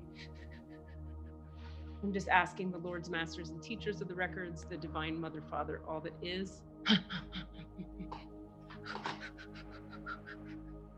to clear anything and everything in his system or mine that would stand in the way of him receiving the information, guidance, direction, energy, healing, or otherwise that he requires or desires on a soul level today.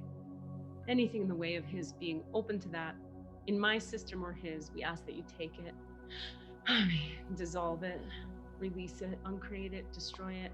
Ameen. Ashhadu an la ilaha illallah, ashhadu anna Muhammad abduhu wa rasulullah. In Jesus Christ, amen. Comes through me very strong. In Jesus' name, amen. And so it is. Allah, that we open into the power of the Christ light, which is so present here. Surprise, surprise. And just briefly, Chris, if I may, they ask, may we deliver a bit more? And your soul says yes. And so we open ourselves to receive the Christ light now, even stronger than we normally have it. More fully into our hearts, Allah, and across all dimensional realities of our body, being, soul, spirit, we open ourselves to receive the Christ light now, to heal anything that needs healing, to integrate anything that needs integration, to release anything that needs releasing, to uncreate and destroy whatever needs to be uncreated, destroyed. Allah, to face any grief we might be carrying consciously or unconsciously. Ashhadu an la ilaha illallah, ashhadu anna Muhammad abduhu wa rasulullah. La ilaha illallah translates literally to mean there is no God but God. And so we only worship or bow our hearts to that which is the one, the oneness of the love, of the mercy and the compassion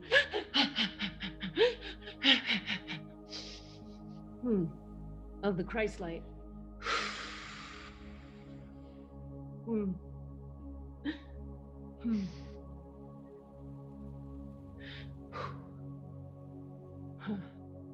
And I just acknowledge a deep bowing of your heart to the Christ light, which then brings a deeper bowing of my being to the Christ light as well. And we open ourselves, all of us here today, into the third chakra, okay, the solar plexus below the heart. We open ourselves in that area, we soften that area and open ourselves to receive the Christ light transmission we're in the middle of, all the way down into that solar plexus, healing the sense of self,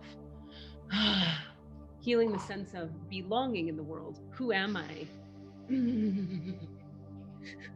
Is it actually okay to be who I am?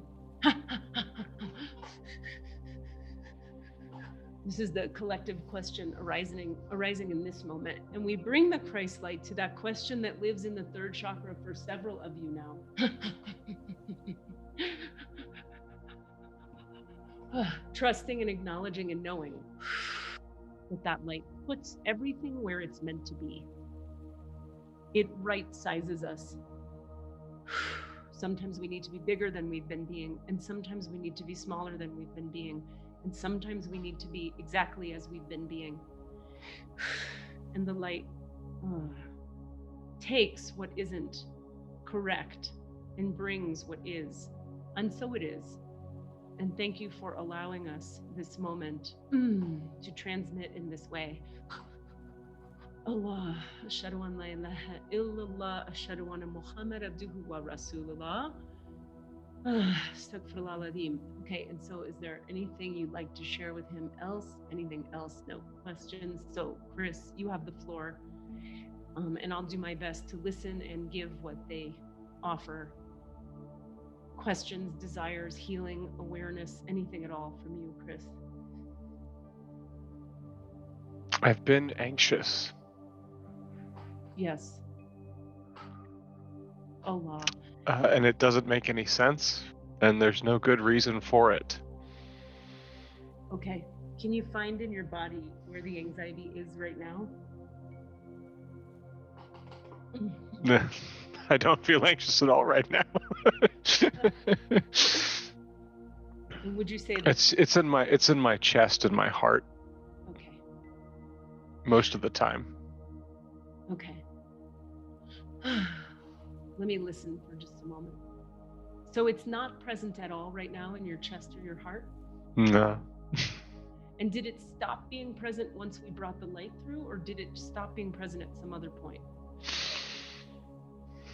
I don't know, because I'm not consciously aware of it all the time. It sneaks up on me at night most of the time. Okay. But if I pay attention to it, it's usually I can find it, and I can't find it right now. Okay. I'm gonna do a thing. Let's try this to begin.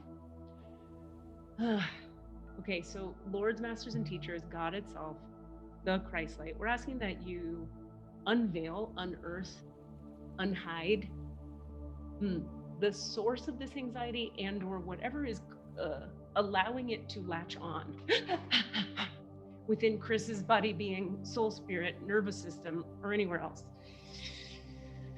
Oof. Okay, we're asking for the light to, meet us in the place that makes it possible for this anxiety to take hold. I'm gonna get some more information about it in a moment. For now, we're just transmitting light into this place. There's a third chakra component and a brainstem component and a spinal column component. We're just softening all of that right now. And the more you can be present to your own spinal column, brainstem, third chakra, the better.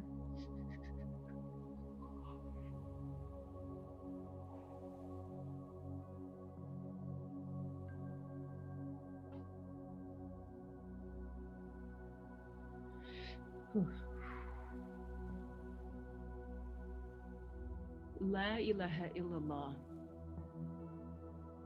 And so all the places and spaces in Chris's conscious mind, unconscious mind, heart, spirit, and nervous system that carry any separation energies, any trauma nuggets or remnants, any pieces of unprocessed emotional anything that can be met with divine light now.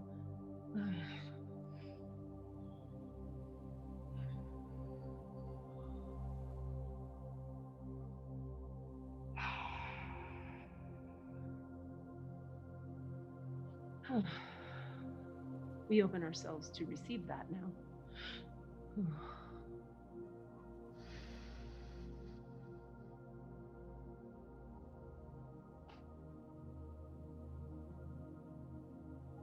In Jesus' name we pray. Amen. Amen.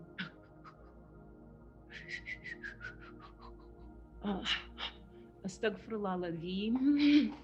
Astaghfirullah al-azim. Astaghfirullah al-azim. Astaghfirullah, astaghfirullah, astaghfirullah al-azim. This is Arabic for I return my heart to face you. Astaghfirullah, astaghfirullah, astaghfirullah ladim. Ameen, ameen, astaghfirullah. Astaghfirullah, astaghfirullah ladim. Astaghfirullah, astaghfirullah, astaghfirullah ladim. Ashhadu an la ilaha illallah, ashhadu anna Muhammad abduhu wa rasulullah. Ameen. And that phrase is the witnessing of my soul and its essence, witnessing the lineage and the truth of the prophetic line. This is done in honor of your soul and its witnessing of the lineage of your prophetic line.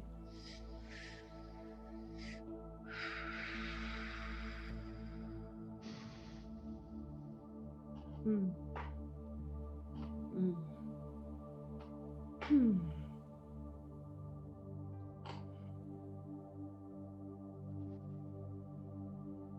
Okay, and so a little bit of info, Chris, and then I want to check in with you and see what's happening in your experience. But there's they say it's sort of like these are unconscious fears, just kind of small ones, you could say, nothing big and harrowing and dramatic, that you're so competent and good at doing life that these unconscious fears get buried. And then when we're restful, they can emerge because we don't have as much ego structure at night. And so they come up unconsciously. And all this is in this moment is the phrase that comes as a deeper witnessing of Allah, God, the one, Jesus, the Christ, the deeper witnessing of the energy and the essence of that light. Through, in this moment, they show me your low belly, the pelvic floor.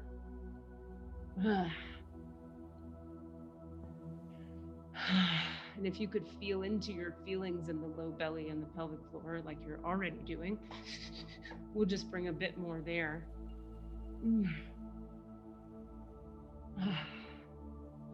And as you receive that there, it begins to soften or melt or decrystallize the somatized emotions stuck in the back of the neck or the brainstem. Because, of course, cranial sacral therapy was invented for a reason. The cranium and the sacrum are intimately connected in how the body functions. And so when we're holding something in the sacral area and we bring light to it, the light travels all the way up the spinal column into the brainstem, softening it in both locations, in all locations, really. Astaghfirullah, astaghfirullah, astaghfirullah ladim. Astaghfirullah, astaghfirullah, astaghfirullah ladim. Astaghfirullah, astaghfirullah, astaghfirullah ladim. Astaghfirullah, astaghfirullah, astaghfirullah ladim. Okay, can you tell me a little bit, Chris, about what's happening for you in your body right now? It's a little tingly. Yeah. I feel very relaxed, which is not quite unusual, but unusual for me. I carry a lot of tension in my back and my upper shoulders and upper back, and it leads to a lot of headaches and stuff too. So, right. That I feel very relaxed right now in those areas. Hallelujah. Yeah. Okay. My hands and feet are warm. Yeah.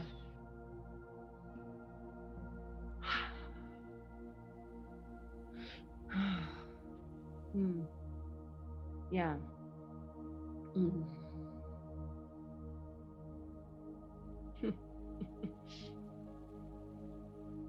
Yeah, there's this awareness of you give so much in the realm of conscious teachings. And the question I'm hearing is, when and how and where do you receive?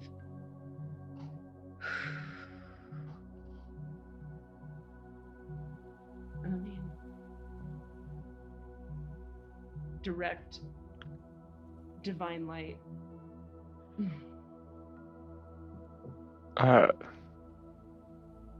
Yeah, nowhere that's kind of, well, my wife and I have started playing Dungeons and Dragons with a group on Wednesday nights at a comic book place, and that is one of the places. That's about a 3-week-old habit now, and my life is lighter because of it. I hear that. Okay. But other than that, there aren't too many places where I miss music. I miss music. I miss making a big noise. I miss the bass in my feet from 18-inch speakers and a kick drum pounding behind. I miss that a lot. I don't get that. All the music we do is acoustic, which is fine, but it's not like I feel God through the bass a lot. Alhamdulillah. All praise to the one. Totally. Yeah. Yeah, you know this, and we'll say it anyway, that you are transmitting the light of God, if you will, when you're in your effervescent joy and your biggest, most abundant, bombastic self-expression. And so we encourage you to live into that more. It's ironic because it matches exactly the discussion we were having earlier about you is an expression of God. And if you is desiring that, God is desiring to express itself in that way.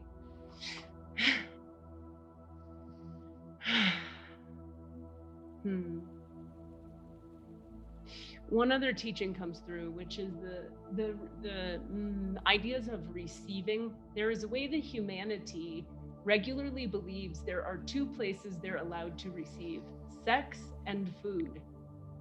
When you eat, you get to go, oh, so delicious. When you have sex, you get to go, oh, it feels so good. We would encourage you, humanity, to receive the pleasure of existence much more regularly. Practice receiving everywhere, all the time, anywhere. Chris, for you, there is great receiving in performing. In fact, this is part of how we brought you all together. There is great receiving, beloved Katie, when you perform. There is great receiving, brother Cassidy, when you perform. There is great receiving, Desmond, when you perform. As you receive the joy of aliveness, you be the joy of aliveness. And that brings the joy of aliveness to humanity, to the collective. Do not diminish yourself in my name. This is false worship. And so it is. My dog is shivering on my lap, which is odd behavior. Are you okay? Are you sick? Are you gonna puke? Are you carrying a bunch of light for us? Yes. Okay. She often facilitates. It's really kind of crazy. She's such a light being. All right, and so, Chris,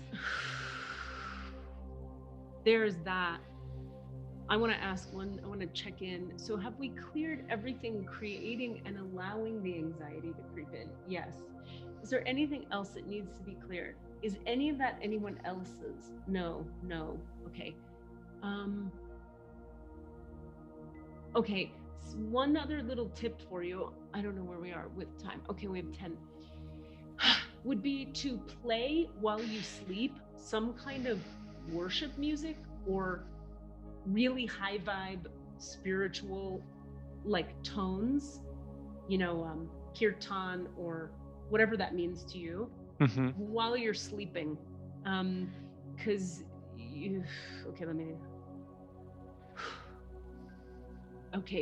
There's a certain kind of receiving and activation, spiritual activation that occurs, spiritual rejuvenation while we sleep.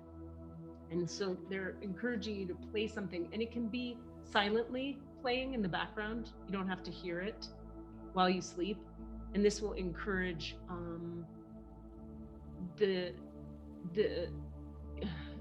I can see it. It's hard to put words in. This will, I see, like keep like a clean river of light flowing through your system while you're sleeping, so that anything from the day that you may have latched onto psychologically or neuroempathically, I've never said that before, will get have another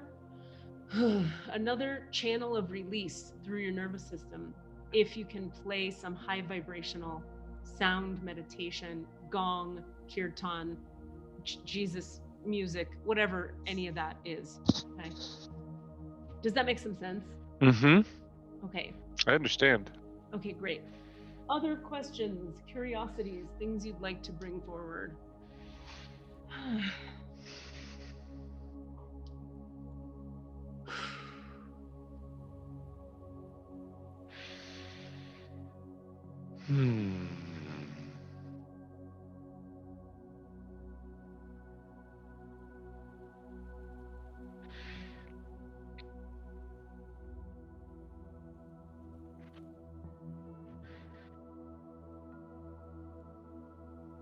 Something around, like, is this gonna work? What? This energy healing for the No, I mean, I'm trying to reinvent church. Yeah. And is this a fool's errand? Is this a real calling? Is this... Yeah. Am I actually being helped by the divine, or am I on an ego trip? I see. Is it so ridiculous? Like, I imagine, like, how must Moses or Muhammad or Buddha, or how must these people have felt? Yeah. How do they get the nerve? Where does it come from? Yeah. And do I have enough of it? Right. Okay. Yes, I really get this question. Okay. So,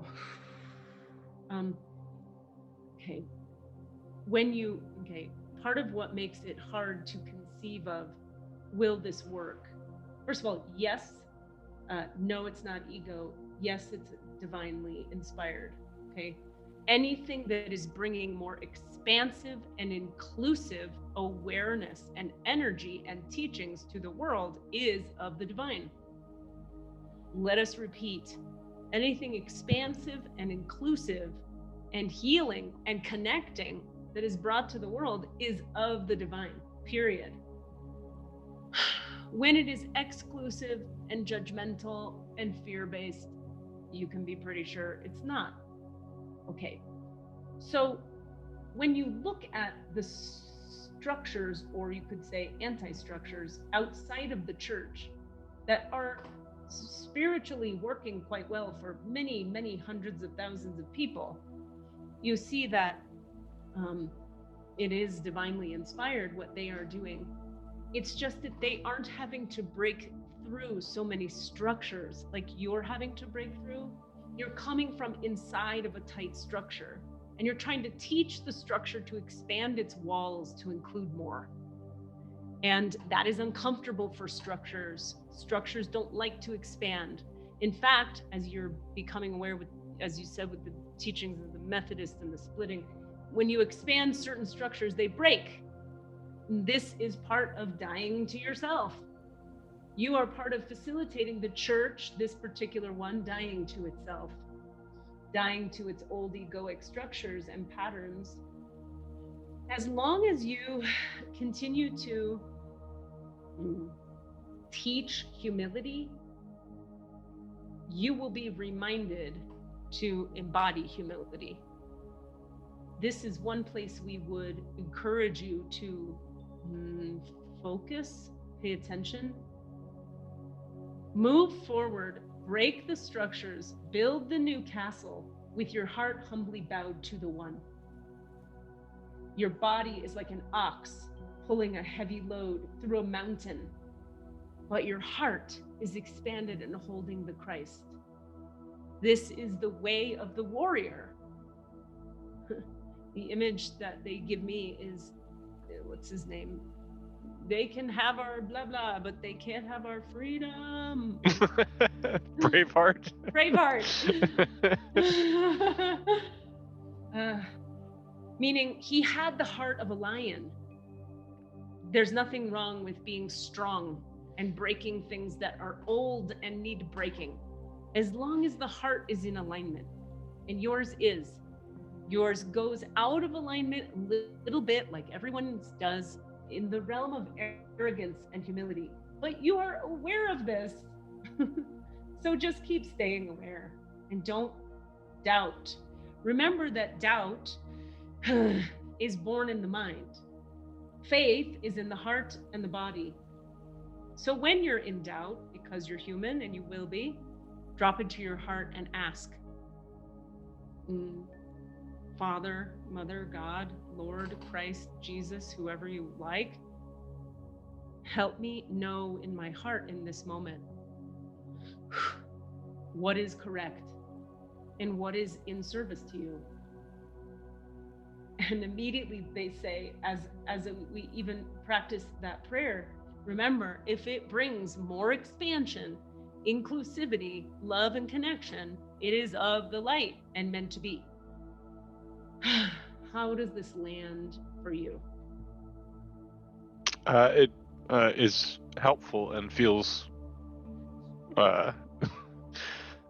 feels, I don't know, warm. It feels good. Okay, great. Whew.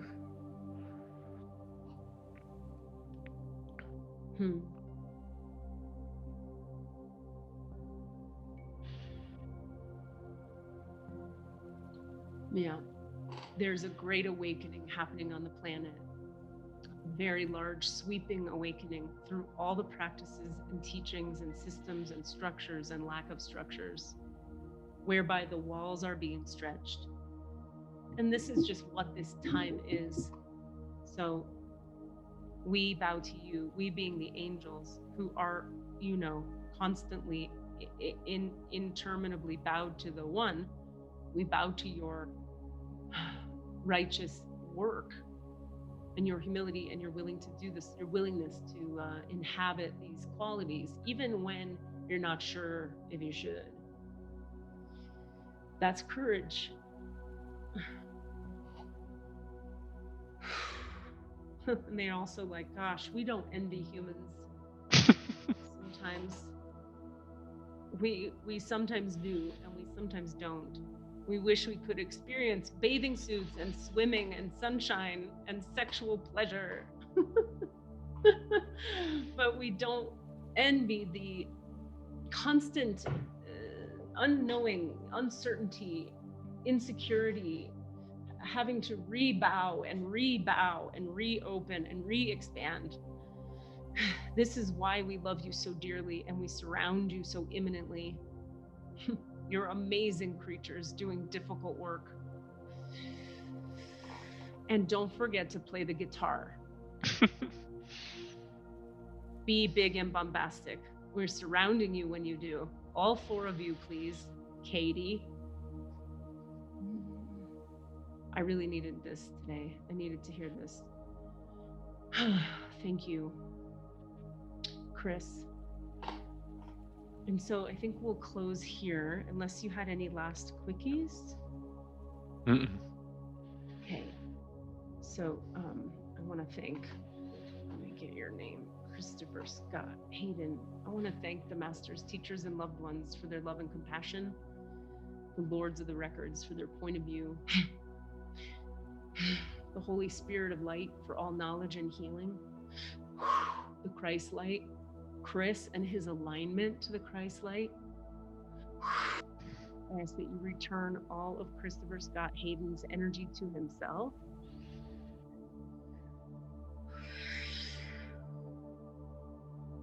I ask that you return him to his complete human wholeness, The divine portal and the Akashic records of Christopher Scott Haden are now closed. Amen. The divine portal and the Akashic records of Christopher Scott Haden are now closed. Amen. The divine portal and the Akashic records of Christopher Scott Haden are now closed. Amen. Amen. Amen.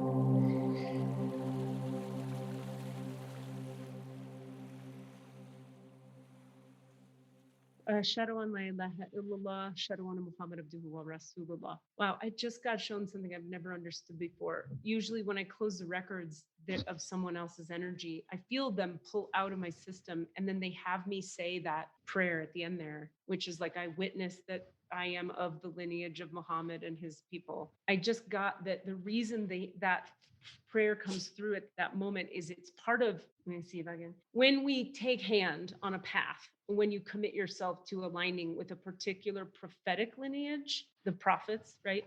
Mhm. That bowing to that lineage is a form of energetic protection. And so when you're peeling out of my system and I'm left with myself, they bring that phrase through to seal up my being back into its alignment, which actually helps me understand why when other healers come to me for healing, the question they always ask is, how do I protect myself better from my client's energy? And I'm always like, the answer I get is always like, more bowing to God, more bowing to God, more bowing to God. But I just got in my body viscerally, because I gave myself to the full, I did the whole full Shahada, God, Muhammad, shebang.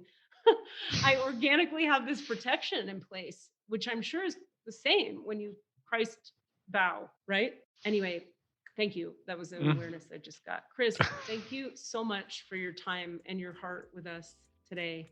Absolutely. It was a genuine pleasure, and I was really, really happy to be here. Thank you so much. Great to hear from you. Had a blast. Yeah. Thank you. I hope we'll stay in touch. I'd love to stay in communication with you and just have fun conversations like these. Agreed. I could use people who can hang in these types of conversations. Apparently, we're all supposed to be rocking out with our cocks out a little more on the old stages. So. That's good news. I like that. Me too. I'm a little. Oh, what do I do with that? All right. All right. Improv Comedy Reunion Tour. We're coming to his church in St. Pete's or wherever. You can come to Kindred Tampa. Studio A, aka my front room. Yeah. Boom. All right. We love you, Chris. Thank you so much. Do your Thank work. you guys. I appreciate Good work, it. Chris. Bye bye. Thank you, Desmond. Bye. What are you asking for? All of the answers? Say what? All of the answers? Yeah, all the answers. Hey guys, thanks for listening.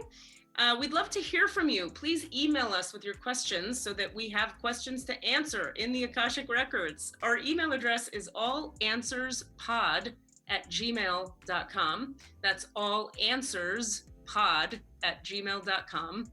And if you'd like to find us on Facebook or Twitter, it's @allanswerspod, @allanswerspod. Thank you.